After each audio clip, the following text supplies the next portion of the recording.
Hello everyone and welcome back. अभी हम जे advance के 2025 मैथमेटिक्स पेपर 2 सॉल्व कर रहे हैं and as part of that series we already have solve till questions 10 and this is questions 11। काफ़ी बड़े problems लग रहे हैं देखने में ये क्वेश्चंस। वैसे है नहीं डिफ़िकल्ट टू बी ऑनेस्ट।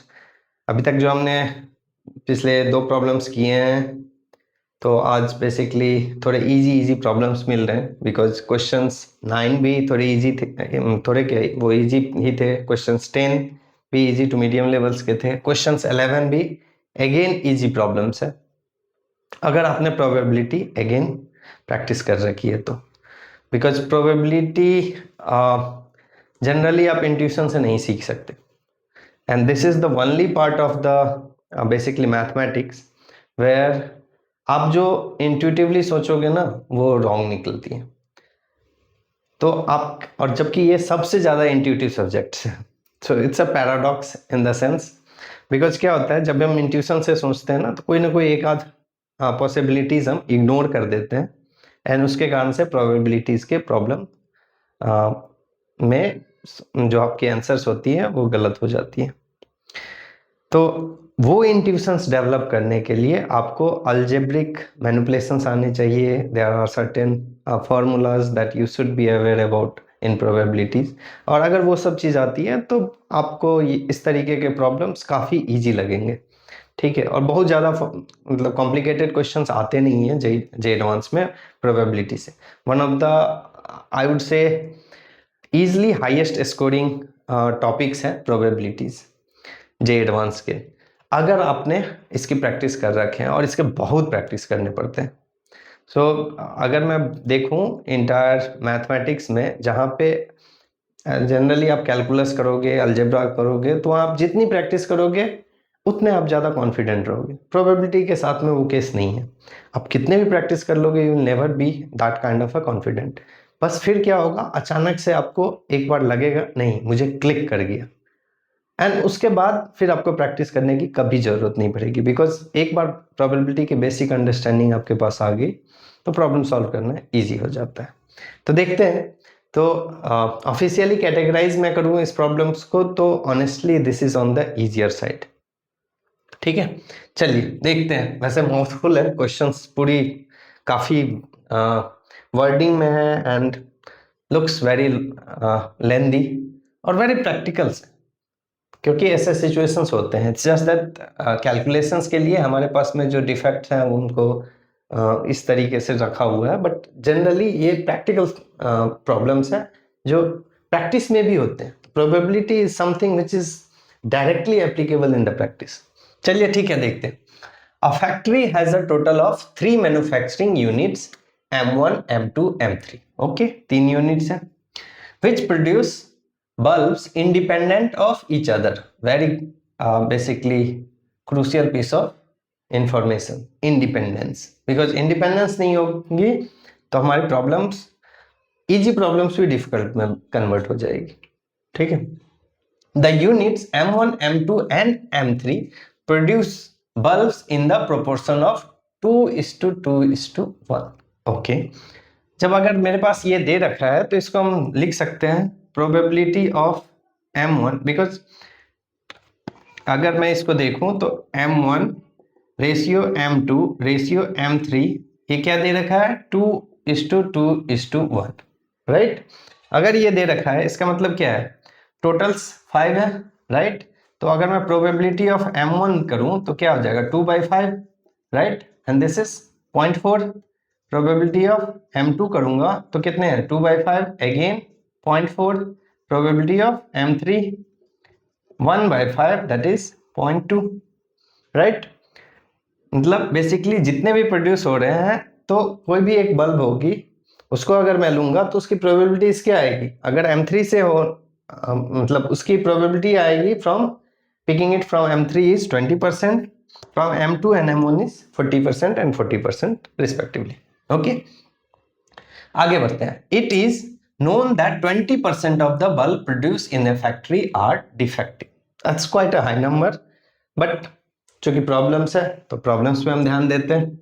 20% जो इसमें बल्ब प्रोड्यूस हो रही है वो डिफेक्टिव हो रही है, तो basically probability of being a defective is 0.2, right. ठीक है, चलिए आगे बढ़ते हैं। It is also known that of all the bulbs produced by M1, 15% are defective. मतलब जो भी M से बल्ब निकलेगा that will be defective 15% of the time. So basically probability of being defective given that this is coming from M1 is what? 0.15. ये बोल रहा है अगर M1 से आया हुआ है तो इसको इस बल्ब को डिफेक्ट होने के चांसेस है 15%, मतलब 0.15, राइट। यही बोल रहा है। ये थोड़ा प्रैक्टिस से भी आएगी, बट आप वर्डिंग पढ़ोगे ना तो wording are always very clear.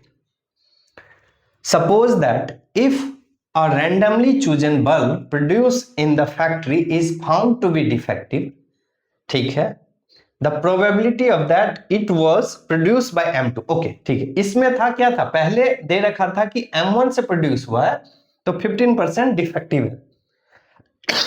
अब इसमें क्या बोल रहा है, देखो यहां पे सेम चीज को दूसरे तरीके से पुट इन किया हुआ है कि if a randomly chosen bulb produce in the factory is found to be defective, मतलब इसने पहले ही बता दिया है कि ये मेरा डिफेक्टिव है।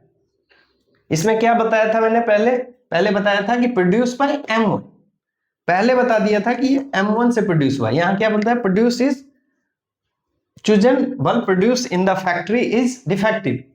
किस प्लांट से नहीं पता हमें, आगे पढ़ते हैं। The probability that it was produced by M2, मतलब डिफेक्टिव है लेकिन प्रोबेबिलिटी ऑफ M2 से है वो, तो दैट इज कमिंग एज 2/5। देख रहे हो, इसमें और इसमें काफी कंफ्यूजन होते हैं और बच्चे गलत करते हैं।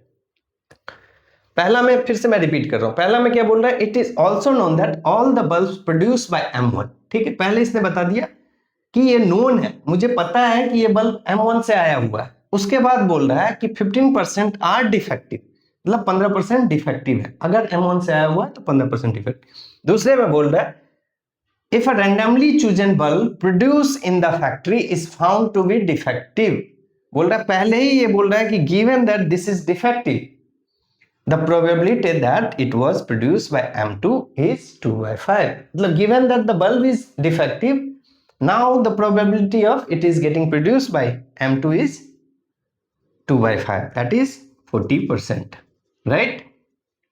चलिए आगे बढ़ते हैं।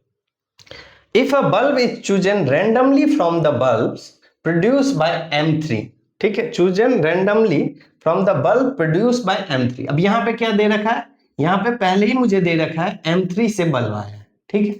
आगे क्या पूछ रहा है वो मैं अभी तक देखा भी नहीं, इसने बस मुझे बता दिया कि given by this is from M3, ठीक है। Then the probability that it is defective, अब ये बोल रहा है कि ये डिफेक्टिव है, अगर M3 से प्रोड्यूस है तो इसके डिफेक्टिव होने के चांसेस कितने हैं, ये हमारा क्वेश्चन है। तो मैथमेटिकली ये मेरा सारा इंफॉर्मेशंस दिया हुआ है, ये वर्ड में दिया था, इसको हमने मैथमेटिक नोशन में कन्वर्ट कर लिया, ठीक है। अब कन्वर्ट कर लिया तो मैं इस ऊपर वाले को हटा देता हूं क्योंकि ऊपर वाले की मुझे जरूरत है नहीं,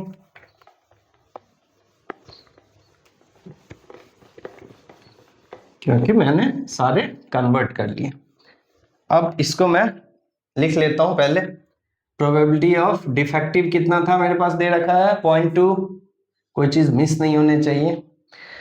probability of M1 M2 M3 भी दे रखा है, right. Probability of M1 is equals to probability of M2 is equals to 0.4 and probability of M3 क्या है 0.2, राइट, ये दे रखा है।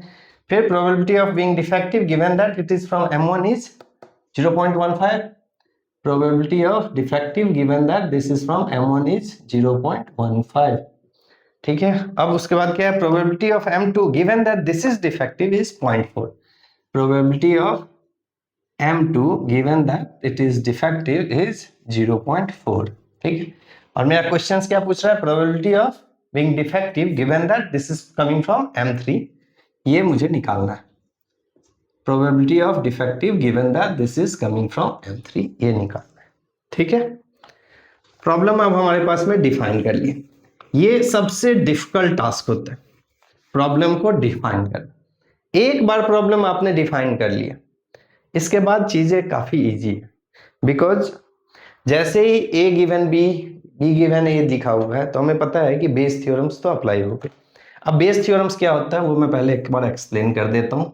बेस थ्योरम्स कुछ नहीं कह रहा है, वो बोल रहा है ए गिवन बी, मतलब बी ऑलरेडी इवेंट हो चुका है, और ए, अगर बी इवेंट ऑलरेडी हो चुका है तो ए का प्रोबेबिलिटी कितना है, ये बोल रहा है। अब ए गिवन बी को हम लिख सकते हैं probability of B given A times probability of A divided by probability of B. यही है बेस थ्योरम्स। ठीक है, ये यही कहता है। अब क्यों लिख सकते हैं वो भी प्रूव भी कर सकते हो आप, वेरी इजी है, तो मैं लिख देता हूं। A given B, probability of A given B can be written as probability of A intersections B divided by probability of B, ये लिख सकते हैं। अब ए इंटरसेक्शंस बी है तो probability of A given B है, तो इसको मैं ये भी लिख सकता हूँ ना, probability of B given A, right, B given A. अब ये क्या है, A given B times probability of B है, तो B given A times probability of A हो जाएगा divided by probability of B. हो गया प्रूफ, वेरी इजी। ठीक है, अब इसके बेसिकली दूसरे तरीके भी हैं इसको इंट्यूटिवली समझने के लिए, ए गिवन बी, बट वो कंसेप्ट के डिटेल्स में चल जाएगा, तो मैं उतना में नहीं जा रहा हूँ। इसको अब बेस थ्योरम्स,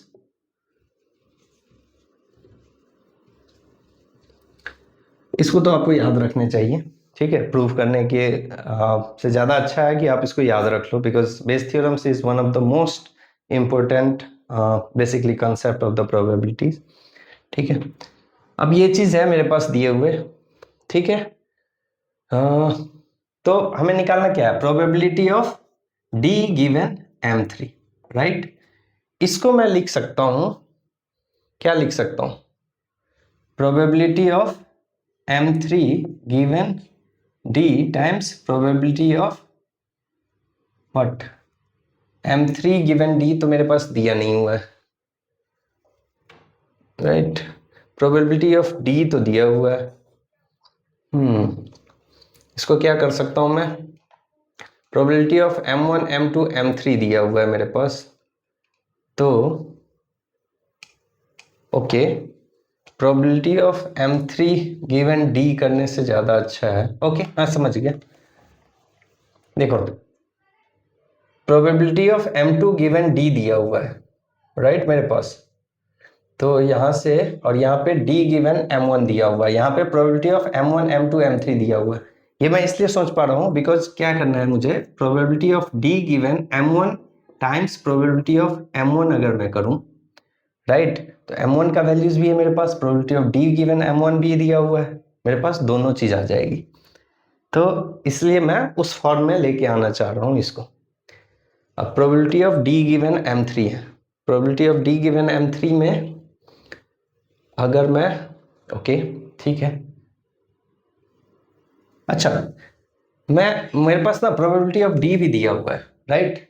यहाँ पे एक और कंसेप्ट यूज हुआ है, probability of D is equals to क्या होगा, इसको बोलते हैं लॉ ऑफ टोटल प्रोबेबिलिटी। उसमें क्या करते हैं अभी बता देता हूँ, क्योंकि ये डिफेक्ट होने के कितने तरीके हैं, तीन ही तरीके हैं, या तो वो M1 से प्रोड्यूस होगा, M2 से प्रोड्यूस होगा, या M3 से प्रोड्यूस होगा, यही तीन तरीके हैं, और तो कोई तरीका है नहीं। तो क्या होगा, प्रोबेबिलिटी ऑफ डिफेक्ट कहाँ से आना चाहिए, defect D given M1 times probability of M1, यहां से आ सकता है, plus probability of D given M2 times probability of M2, यहां से आ सकता है, M2 से आ सकता है, plus probability of D given M3 times probability of M3। ये लॉ ऑफ टोटल प्रोबेबिलिटीज का फॉर्मूलाज है, ये भी आपको याद होने चाहिए। लॉ ऑफ टोटल प्रोबेबिलिटीज, इसको बोलते हैं लॉ ऑफ टोटल प्रोबेबिलिटीज। ठीक है, अब प्रोबेबिलिटी ऑफ D क्या दे रखा है मेरे पास, प्रोबेबिलिटी ऑफ D तो मेरे पास दे रखा है 0.2 है, is equals to probability of D given m1, ये भी दे रखा है मेरे पास 0.15 इंटू प्रोबेबिलिटी ऑफ m1 भी दे रखा है, m1 क्या है 0.4 plus probability of D given m2, अब ये नहीं दे रखा है मेरे पास डायरेक्टली, मेरे पास दे रखा है probability of m2 given d। अच्छा ठीक है, इसको साइड में यहां सॉल्व कर लेता हूं। प्रोबेबिलिटी ऑफ क्या निकालना है मुझे, d गिवन m2। अब इसको निकालने के लिए मैं क्या करूंगा, बेस थ्योरम अप्लाई करूंगा। Probability of m2 given d times probability of d divided by probability of m2। अब मेरे पास ये सारे नंबर्स हैं। Probability of m2 given d दिया हुआ है 0.4, this is 0.4 into probability of d क्या है 0.2 divided by probability of m2 क्या है 0.4, तो ये यहां से क्या आ गया 0.2 आ गया। कैलकुलेशंस भी बहुत इजी कर रखा है, राइट। तो 0.2 टाइम्स प्रोबेबिलिटी ऑफ m2 क्या है 0.4 प्लस क्या है probability of d given m3 तो हमें निकालना ही है, तो इसको मैं x एज्यूम कर ले रहा हूं। ओके, x हो गया ये, और ये प्रोबेबिलिटी ऑफ m3 दे रखा है 0.2, राइट। ठीक है, अब इसको बस x का सॉल्व करना है, आंसर आ जाएगा मेरे पास। प्रोबेबिलिटी ऑफ 2 ये क्या हो गया 15×60 0.06 प्लस ये 4×8 0.08 प्लस 0.2x। अब 8×14 0.2 is equals to 0.14 plus 0.2x। अब ये इस साइड लेके आऊंगा तो मैं क्या है, ये 0.2 है, मतलब basically 0.20 20 minus 14 0.06 is equals to 0.2x। x का वैल्यूज क्या आ जाएगा 0.06 डिवाइडेड बाय 0.2, 0 कर सकता हूं मैं यहाँ पे हटाया, ये क्या हो गया 6, 2 से cancel 3 10 that is 3/10 which is equals to 0.3 हो गया आंसर, राइट। आ गया, यही थे। तो बेसिकली हमारे लॉ ऑफ टोटल प्रोबेबिलिटीज याद रखने थे और बेस थ्योरम याद रखने थे, दोनों ही काफी इंपॉर्टेंस है। तो एक बार आ जाएगा तो आप सॉल्व कर सकते हो वेरी इजीली। तो प्रॉब्लम्स में वैसे आपने देखा कि कुछ खास नहीं था, इट्स जस्ट कि इसको इस तरीके से आइडेंटिफाई करने में कि क्या गिवन है, क्या निकालना है, ये चीज डेवलप करना that is the most important part. ठीक है, चलिए मिलते हैं नेक्स्ट प्रॉब्लम में। Thank you.